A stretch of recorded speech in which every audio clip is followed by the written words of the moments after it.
এই যে আমরা গ্যাংটিং হাইল্যান্ডসে আসলাম। গ্যাংটিং হাইল্যান্ডে এসে এখানে আমরা ক্যাবেল কার থেকে নামলাম। এই যে ক্যাবেল কার থেকে আমরা নামলাম, নেমে আমরা এই যে দেখতেছেন এটা হলো ওয়ার্ল্ডের লার্জ একটা ক্যাসিনো। এখানে সবাই এখানে জুয়া খেলতে আসে। বাংলা কথা এবং পাকিস্তানি কথা হইল গিয়ে জুয়া, ওয়ান কাইন্ড অফ জুয়া, ইংলিশ ক্যাসিনো। তো আমার এক ভাই ওসমান ভাই পাকিস্তানি, উনি আমাকে বললো যে বাংলাদেশে যারা বেসিক্যালি কাজ করে মাসের শেষে বেতন পেয়ে তারা এখানে জুয়া খেলতে চলে আসে।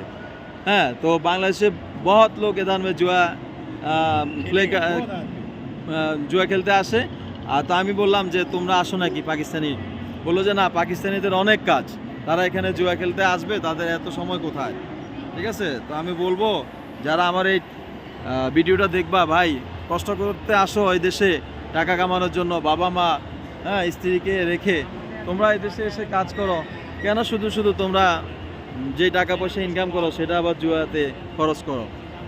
সো জুয়া খেলবা না, জুয়া খেলার কোনো দরকার নাই ভাইরে।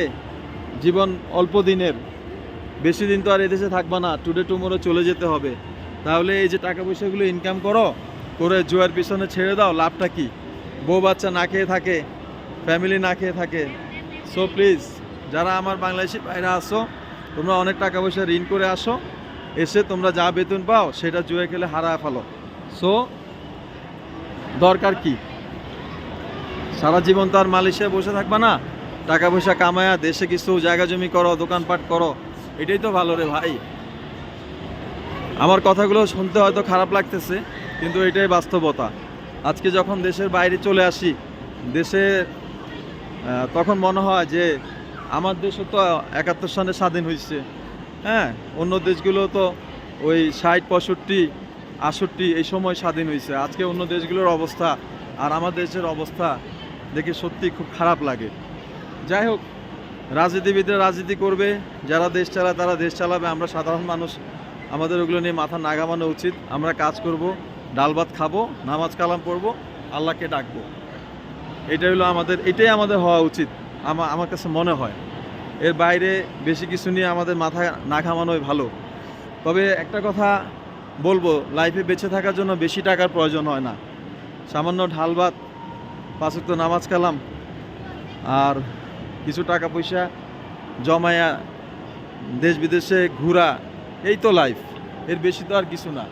এত টাকা পয়সা তো আর কবরে নেব না আমরা, আর কবরে একটা টাকাও যাবে না। সো সময় থাকতে সবাইকে ভালো হওয়া উচিত। সবাইকে নিজের প্রতি, দেশের প্রতি, মাদারল্যান্ডের প্রতি মায়া দেখানো উচিত। ঠিক আছে, তো সবাই ভালো থাকবেন, সবাই আমার জন্য দোয়া করবেন। আর এই ভিডিওটা দেখার পর আমাকে প্রবাসী ভাইরা হয়তো অনেক বকা দিবেন, আমার কথাগুলো হয়তো ভালো লাগবে না। হ্যাঁ, তো এই যে আমার ভাইটা ওসমান ভাই পাকিস্তানি,